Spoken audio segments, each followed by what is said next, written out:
Hello, everyone, and welcome to the Chronic Pain Club. My name is Gaia. I'm the producer of the show and the only person currently on your screen who doesn't have chronic pain. I'm joined today by my two wonderful... I'm joined today by my two wonderful co-hosts. If you two could introduce yourselves. I'm Abhipsha. I'm a 22-year-old physics nerd, and God knew I would be too powerful if every part of my body wasn't in excruciating pain all the time. True. Hi, my name is Isabella. I also have chronic pain. I'm currently growing a third knee right now, which is super cool. And it also has been able to dislocate, so I'm having a great time as well. So, canonically, multi-purpose. You've dislocated your third knee. Yes. So, for those of you watching, later. You're probably wondering what this show is about. So first, welcome to the first episode of Chronic Pain Club. We're so glad to have you all here. Today, and for the remainder of the show, we're going to be telling the stories of my two most incredulous friends. Let's use a nice word for you. These two people whose lives are absolute bloody messes and also have chronic pain. So our goal here is to kind of talk about chronic pain and the experiences of people with it, but not from that academic perspective where you hear people be like, here is what it is like living with chronic pain. Here's the accommodations I make. Here's like the ways I face discrimination. Those are going to come up. That you already know. Yeah. Those things are all going to come up, but they're going to come up in the way of, look at this absolute bull. I can't continue that statement that I've had to face because I have chronic pain, or because I'm a woman, or because I'm a minority, or because I'm gay, right? We're going to be talking about things from that perspective of, here's my life, here's my story, this is all silly and out of the way, and these two are accident prone, very accident prone. So A lot of these are going to be from them hurting themselves. Yeah, situation I'm not prone that too. accident prone. Yeah. Abhipsha, we're going to get into that very shortly. Isabella, situation prone is a very good description. Yeah, yeah. So you might be wondering, why am I just calling myself the non-chronic pain person when I'm here talking? I'm the producer of the show and simply the organizer to help keep things flowing and to provide an environment for these two to tell their stories. These two are the main hosts who are going to spend most of the time talking and who are going to be telling their story on camera. I think that's everything. Do either of you have any comments, like why you wanted to be on the show, like what's interesting about it, or your plans? I want attention. Correct. I already get a lot of attention. Honestly, I probably need less, but I like storytelling. I like to say that I was, a wandering storyteller in another life. So here we are, not wandering, but still a storyteller. Not wandering because you have 3 knees and only 2 legs. Yeah, you know what? Sometimes things happen, and things in this case is a third knee. Things is a third... You know what? That is an amazing quote, and if I wasn't recording right now, I could go write that down. I'm so excited to edit this so I can save all our quotes. Last things before we jump into today's main topic. For a lot of you who are listening to this, you might be listening to this if it's live on radio after our first showing of The Secret World Society, my storytelling kind of fantasy horror podcast. For those of you listening online, feel free to go take that a listen. It's called The Secret World Society. It's available on all major streaming platforms, and it kind of... For most of our episodes, I'm going to be doing this recording either right before or right after I record for that show. So there'll be interesting tie-ins that you're going to somehow accidentally see because of how scripting processes work. But anyways, that's my little self-promo in. So the goal of this show is to tell the stories of your wacky lives. So why don't we jump into that? Isabella, I think you have our first story ever for this show. Would you like to go into it? I'd love to. So I just wanted to start off. I've been sober now for 14 months. So this is just kind of giving the story on why I'm sober, why I went sober, some context for the rest of the stories that you guys are going to eventually hear. And just note that I was not drunk or drinking and for any of it, which is honestly probably makes this entire thing worse. It makes all the stories so much worse. Like, yeah, so much. It really is like, yeah, no, she did all this entirely sober, right of mind, and that's okay. That's okay. I think that's true for Abhipsha too, who has I don't think ever gotten drunk. No, I haven't. I've been mildly tipsy, but that's about it. Yeah, okay. Abhipsha and I both have gotten into making cocktails and have never been drunk. Well, I'm just pretentious and annoying. I'm drinking a homemade latte. I like now being pretentious about it. I can be like, actually, I don't drink. And I think I'm like, wow, she's so healthy. I'm not. But that's okay. I used to have to say that I do drink, and I drink a lot. So I guess that kind of starts us off on why I went sober. I started drinking when I was about, like, quite young, like early high school, so like 13, 14. So a really long history with alcohol at this point. And I eventually started drinking more, and then I stopped drinking because I was like, oh, this is going really poorly. I'm not sure if you guys can tell by now, but a very addictive personality. I'm already someone that's quite loud, so drinking made it worse as well. Sorry, wait. We're 6 minutes into the recording, and you're asking if the viewers could tell you have an addictive personality. That's so funny. I feel like I don't think you need that long. I think most people can clock it pretty quickly. I just said that I like attention, and I was a wandering storyteller. I think you can clock it. I think we can clock that you drink. Fair. Yeah. So, I was like going in and out of like drinking a lot. And when I did drink, again, it was a lot. It was often.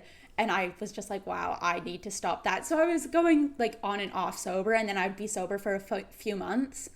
And then I'd start drinking again. And I'd be like, this time it's different. I'll just have one drink. That's not how that works. It's different, guys. Trust me. Trust me, this time it will be different. And it's like 8:30 a.m. And I'm like, no, it's different this time. 8:30? Okay. 8 a.m. I don't even want to be awake at 8:30. I mean, I have to be awake at 8:30 right now because I have a job. I was not awake at 8:30 today. I got out of bed at 12 and had D&D at 1. Yeah, so it was just like one of those things where it was something that like, this was during university, my first year, like I had an 8:30 a.m. class, and given the opportunity, I would have a drink before it. So, and like, that was when it was all online, so I was like, oh, it's fine, and then I had to cut that out. That was only like a couple weeks, but it was bad, so. Yeah, that's bad. I see. Mm-hmm. Understood. So really, eventually I was like, you know what, I gotta stop that. So I went sober for a couple months, started drinking again, and then I was like, okay, but it was like actually fine that time. But eventually I was like, this is something that I do want to cut out of like entirely. But I was never really sure how to go about it because I was somebody that was known to be okay with drinking. So it was kind of like an awkward, like, actually I'm going sober. Because immediately people are like, no, you're not. Like, that tends to be people's first reaction to when someone that has always, like, someone that they've always known to drink going sober, they're like, yeah, okay. So immediately it puts that pressure on you where it's like, I want to go sober, but people don't expect me to, so they're gonna still bring you into scenarios where you are drinking or invite you out drinking, and they expect you to say yes, and when you say no, they are judgmental of it because they're like, oh, so you're actually doing it this time. And then like 2 months later when you are drinking again, they're like, see, this is what we mean. So eventually... Ooh. Oh, that's not cool. No, it's rough. I think so. People tend to be weird about alcohol where it is just, if the situation where it's like, oh, I don't want to drink, and everyone around you just looks at you like, why though? Why? Yeah. Have a drink. Yeah, having only like, started drinking when I was 24, I know that feeling. Yeah, and my dad's someone that never drank, and like my parents growing up didn't drink. So it was never something that like I was around a lot. It was just something that like I kind of picked up on my own and just started drinking, and then I was like, oh no, this is awful, so I cut it out. And then like I was very self-aware that it was bad, and I knew that it was going to continue to be a problem if I didn't eventually like cut it out where I was. Right. And so eventually I was like, okay, I'm actually sober this time. And then I was like, actually, just kidding, because I went through a breakup, of course. And then... Yeah, okay, I get it. Yeah. I'll do it. I was like, actually, I can have a little bit of a drink. Bad idea. I could not have a little bit of a drink. I'm someone that likes attention. I'm already somebody that does, like, really enjoys, like, I'm somebody that's quite physical. I work out a lot. I was on, like, the fencing team and throughout university, like, that kind of stuff. Like, I've always enjoyed it.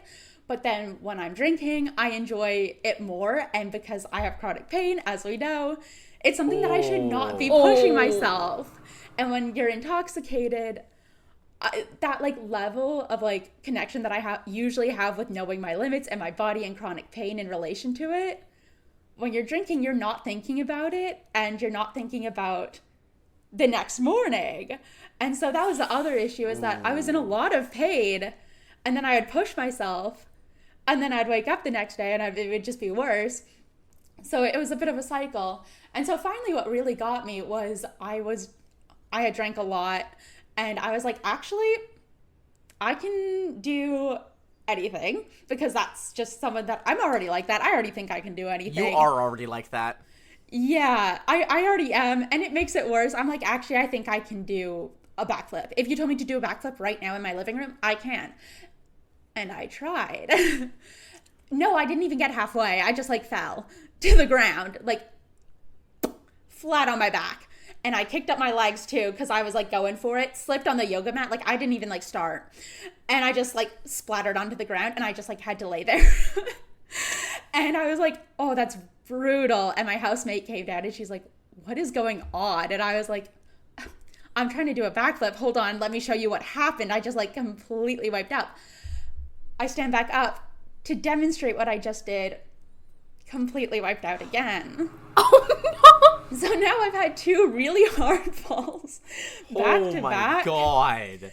As someone who, like, not even a couple, like, months ago, I couldn't even use one of my legs fully. I had, like, a summer where my leg was mostly paralyzed. I remember this. Oh my god. No Oh way. no! So I was already someone that, like, really should not be pushing myself and pushing my limits. And suddenly, like, I woke up the next day and everything hurt so bad. And I was like, I think this might be a problem, because again, I was like, wow, no matter how good I feel while drinking, I just start thinking that I can do anything. And I'm like, actually, this is entirely fine. The chronic pain doesn't actually exist. And that becomes a massive problem. And so eventually, The chronic pain is just psychological. And you know what? I did try to tell myself that, like, throughout high school. I was like, actually, if I just tell myself it's all in my head, doesn't exist. If it's not chronic pain, I'm just in pain all the time. And that's always what I'm saying. You know, I'm always saying that. I'm like, you know what? If I don't pay attention to it, is it even here? Yes, it is. But we don't have to worry about it. And so eventually I was like, this is a bad idea. Also, this was like 2 weeks after I had stayed at like a friend's place, and they were so afraid that I'd like run off during the night that they put my shoes in their oven. So if I woke up in the night, I couldn't leave the house because my shoes were gone. That makes so... Okay. I know that there is no reason why the shoes not being present should stop you from leaving, but knowing how autistic you are, I am very aware that you could not leave your house without your shoes. So they were like, because I'm someone that loves running away too. I love to like get up and wander off. I like sober too. I love wandering off. You put me in a store, I'm wandering off. So yeah, they were like, how do we get her to not wander off? And they put my shoes in the oven, and they had to tell their housemates, like, by the way, don't use the oven. Isabella's shoes are in there. And they were like, what are you talking about? And so that's another kind of sign where it's like, maybe I should not be touching alcohol. Is if your friends don't trust you with your own shoes. If your friends don't trust you with your own shoes is an insane sentence. Oh dear. And so it is something that truly, I decided after those like back-to-back events that I just needed to stop. And it's been great. Again, it's been 14 months now that I've not been drinking. So you've been pretty successful, considering you keep saying it's like a couple of months you go back to it. Now it's been 14. Yeah, no, this has been definitely the longest. Other than like, I did this during COVID as well. I went like sober for a long time, but that was mostly because like I was a very social drinker, which I'm already a social person. I'm already a social person. So that was another hard thing to, like, adjust to, was because I was a very social drinker, and I still hang out with people that drink, to, like, really have to go, like, no, I am sober. I don't touch alcohol anymore. It's a hard adjustment to make, but, it's been going really well, and now people do actually just kind of know me as someone that's sober. I went to a wedding yesterday, did not drink, and that was also just, I was the best man at it, and to have, like, a sober best man, I'm like, this is crazy, actually. I should be getting messy drunk and giving a speech, but alas, I could not be messy drunk, so I just had to be messy. I was about to say. Nice. You don't have to be messy drunk. You are just messy. Yeah, no. And you know what? I'm so sorry to the groom, by the way. Shout out whose mom I said, I told his You can mom say that on he there. has You a can say it foot on there. fetish. Yeah, I just really want to be so clear. I'm so sorry about that. I was running my mouth a little bit. Admitting, But- a public apology for a private event is hilarious. I feel Yeah, there was like only if like you're- 20 people at that wedding. People would not have known that.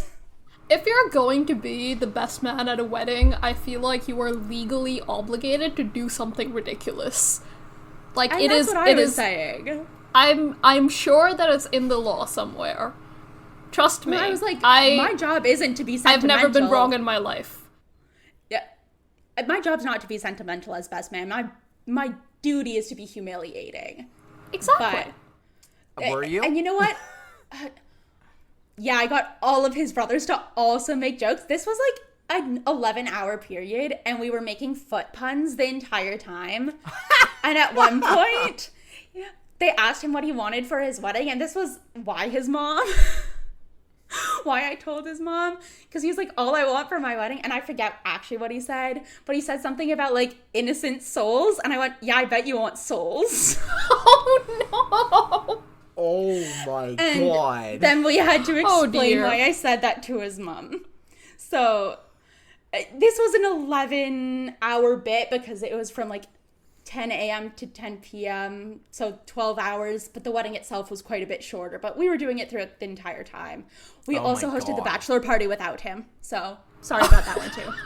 Okay, wait, no. You texted that to me earlier today. What does this mean? What did you do? Wait, what do you mean you held the bachelor party without the groom? Without the groom. We dropped Explain. him off. Well, here's the thing. We dropped him off for the wedding, and he had to be there like 2 hours before us, the like wedding party, the groomsman. And we were like, well, what do we do with this time? We realized we had not hosted a bachelor's party, and we went, want to know what we could all do? Host the bachelor's party. So we hosted the bachelor's party. We all went bowling, and we all took like photos, videos of us bowling, and being like, oh, I wish you were here at your bachelor's party. It's so fun. While he was setting up his wedding. Oh my god! So he found out at his wedding that we hosted the bachelor's party without him. What? Oh my god! He's not a big fan. He didn't want one. To be so clear, he did not want a bachelor's party, so we thought it was Okay, funny. that helps. Okay, That helps. that makes more This is That sense. not context us, helps like- a lot. Forgetting to like host one. He did not want one originally, but we were like, oh, we just haven't had one for him anyways, but we can host one without him. Like, it doesn't matter. So we did. And we went to the bowling alley. There was like a 5-year-old's birthday party going on across from us. And Did you we're get cake? all- At the bachelor party? No. At the kid's birth. No. Okay. I'm just saying. If We there's- walk over? No, can you Just imagine? saying. Hey, child, give me your cake. That's crazy. And also, I That is feel something I like can I would see get into Abhipsha yet doing. another situation. Hey, I wouldn't be so direct about it.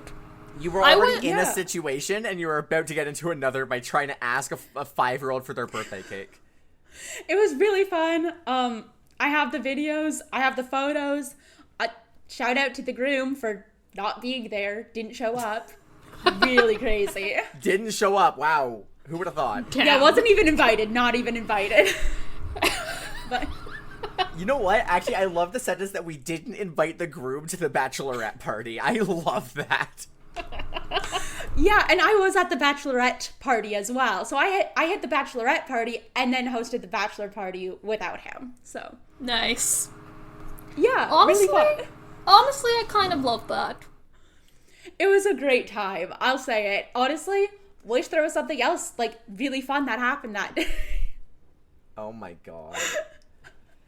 So the question is, which was better, the bachelor party or the wedding? Or the wedding?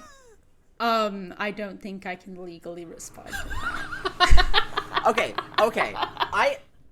I thought you were going to ask what was better, the bachelor party or the bachelorette party, which is a very valid question. The 3-week-long planned out bachelorette party versus the, oh, by the way, we ditched the groom, let's host the bachelor party right now event. Which one was your favorite? Okay. The bachelorette party was more well planned, but I didn't know many people at the bachelorette party, and I knew none of the people at the bachelor party, but that's okay. At the bachelor party, we got to make foot fetish puns, so like that's what really matters. That's what really matters at the end of the day. Oh dear. I love that none of the stories we have so far are actually about chronic pain, besides maybe a little bit of how bonking on your floor while drunk. Listen. We already said that it's like kind of about it. Kind of. And like listen, my chronic pain can affect my feet. Like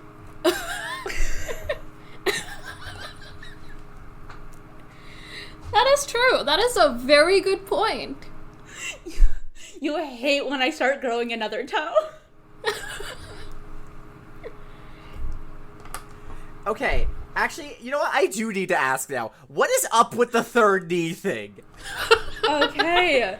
So my bones destroy themselves and then they start growing back, but with diseased bone, which then makes my body attack it. They realize that like this diseased bone needs to go.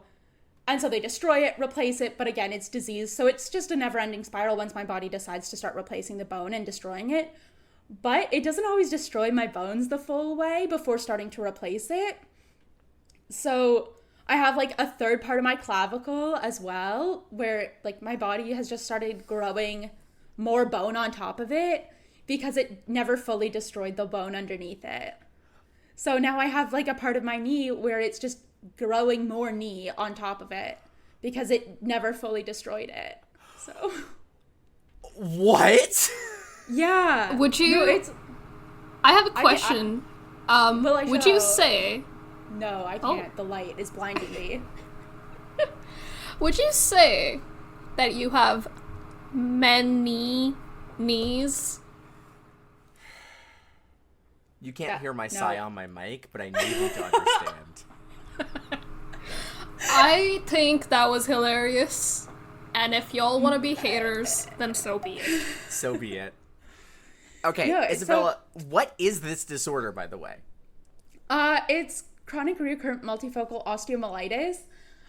Statistically, they think it's like 1 in a million chances of getting it. So You're there's special. You're literally one in a million. 1 in a million. So there's not a lot of research done on it, and it's often diagnosed as other things or misdiagnosed. So really, it's a toss-up. I got diagnosed when I was 8, but I started going through the process when I was 6. And then it also usually goes into remission, but it leaves like cracks in your bones, and then other problems like form from it. And it usually kind of like is like a gateway into like arthritis or other forms of bone diseases, or even if the disease itself goes into remission, the problems that it caused do not. So yeah, they can't really do anything about it. I haven't even like spoken to a doctor about it for years because I tried to get my knee sorted out and no surgeon wanted to touch my knee because they don't know what's going on. So they refused to operate. I saw multiple specialists. I saw multiple doctors, and they're like, actually, we don't want it. That's And I'm like, I don't want it wild. either. We do not want your knee. Get this knee. No. Get this third knee out of our office. Okay. And every single time I was convinced, I was like, this surgeon will want to figure it out. And they're like, we don't know what's going on. And so without knowing what's going on, they're not touching it. So I'm just growing the third knee, and it will probably keep getting larger. Eventually, full third knee. I don't know that. Don't quote me on that. I don't actually know that. But hopefully. Could you get the theoretical third knee then removed? I have no idea. We don't know. Like, it's been so under-researched, and because it's a relatively, like, newly diagnosed thing, and not enough people have it for them to actually, like, care. Like, you know, so it's like one of those things. And we're trying to figure out if I have another disease going on, because my body is a disaster. It is. So I feel like disaster is like the word I use to describe your life in general. I think it really would be more. interesting. I was gonna say I think it's nicer to say that it's very eventful. Yeah, eventful, full of situations. I've been described Colorful. as some. Okay. That's a choice. Is this Happy about Pride my Month. sexuality? Yes or no? So, you know what? It happens to the best of us. Yeah, I'm just someone that, like, ends up in situations a lot. And that's okay. That's okay. It Fair has enough. had no impact on my life. Okay, Of so we're coming course. into the last few minutes of the episode. Does anyone have any more comments they want to give before we move over to intro or outro? Sorry.